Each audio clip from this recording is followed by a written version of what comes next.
Namaskar. Educating society on Sanatan Dharma and the establishment of Hindu Rashtra is the life mission of Paratpar Guru Dr. Athavale, the founder of Sanatan Sanstha. On the occasion of His Amrutmahotsav, we are presenting a series of his lectures on spiritual practice. Let us listen to part 3. Then as one transcends, when he comes to 40%, then he can come to 1 to some extent. He realizes, instead of chanting stotras, slokas, instead of reading spiritual books, there are many words in them. He should come to one word. And then he is able to chant. He is able to chant just one name. Instead of Lalita Sahasranam, he will be able to chant just one single name. So from many he is coming to one. So if you are doing many things, sattvic things, like doing puja, going to Tirtha Kshetra, going to temples, singing bhajans, then from that, try to do something which a person at 40% is able to do. Otherwise, whole life you will be in that 30% stage. Why people are stuck? Why they are not able to make progress? Because they don't know how they have to move on further and further. So at 40% level, they come to one. One name, they go on chanting. Then they are able to get some experience of bliss, maybe for a fraction of a second. So they chant more and more to get the same experience again and again. And then at one stage they realize that after chanting many times, occasionally what they are able to experience, they are able to get the same experience when they are in the presence of holy people. In holy people, there is a ready-made stock of sattva guna, of ananda. So when that person who is at 40% level approaches them, he gets that radiation. And the moment he gets that radiation bliss, then he realizes that compared to chanting, it is better to be in holy company, attend holy congregation, be nearer saints. So that is what he is able to do at 50% level. So if you are at 30% level doing many things, try to come to chanting. If you are just chanting, try to go wherever saints are there or people who are evolved than you. Those who are doing some satseva, they will be at 50-55% level. So from chanting to satsanga. Now one starts attending satsang initially as you did. So this person, when he goes on attending some satsang, initially he sits in a corner, then after some time he gets some courage, comes nearer and nearer, and later on he starts thinking that I am just coming here attending satsang, and compared to me, those who are organizing the function, they seem to be much happy. Just looking at them, he is able to experience that happiness.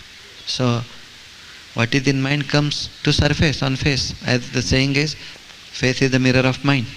So they are able to experience it. Then he tries to get closer to people who organize satsang. He tries to help them. He tries to be a part of them. For example, today's function, those of you who have come just to listen, they are a passive listener, they are a beginner. But those who have been busy last week or two, that I am coming to the city, they should put some information in the newspaper, they should decorate all this, they should put all the posters here, there. So that is such seva. And that is much more important when one starts doing such seva. He is at 55% level also. Sattvikta is 55%. And when that is the case, he is not interested in Maya now. More than 55% his interest in spiritual progress, spiritual experiences, getting liberated. So at that stage, Guru comes into his life. Many people complain, oh, we are looking for Guru, we don't get Guru. Remember, no real Guru gives Guru mantra like that. Unless and until your inclination is more than 55% towards realization of God. unless and until you have sacrificed more than 50% of your tan, man and dhan. Physical seva, tan, body, mental seva, chanting all the time, and dhan. If you are more attracted towards wealth, towards your bodily needs, why Guru should come into your life? Unless and until your inclination is more than 55% towards spirituality, no Guru will ever come into your life.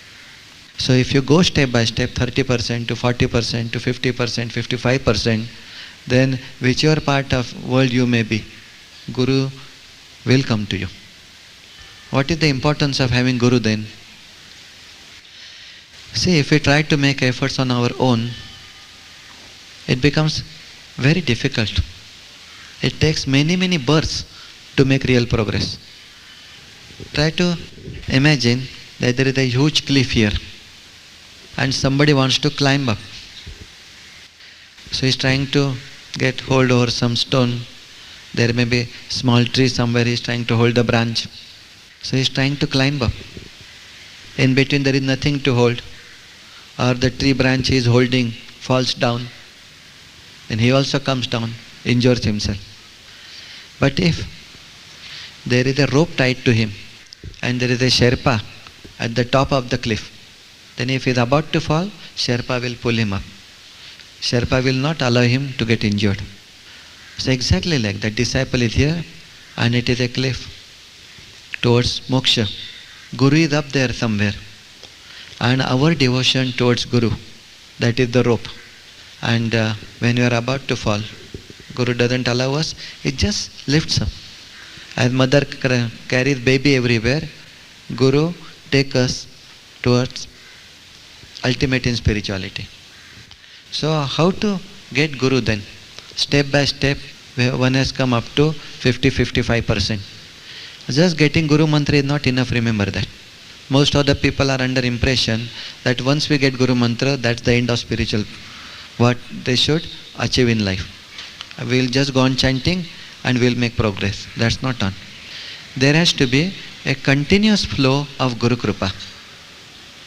Unless and until one goes on practicing spirituality more and more, there cannot be a continuous flow of Guru Kripa, Guru's blessings. Then what one should do? That is again pretty simple. What Gurus like most, one should try to do it. What saints like most, what God likes most. If one goes on doing it, then there is a continuous flow of Guru Kripa.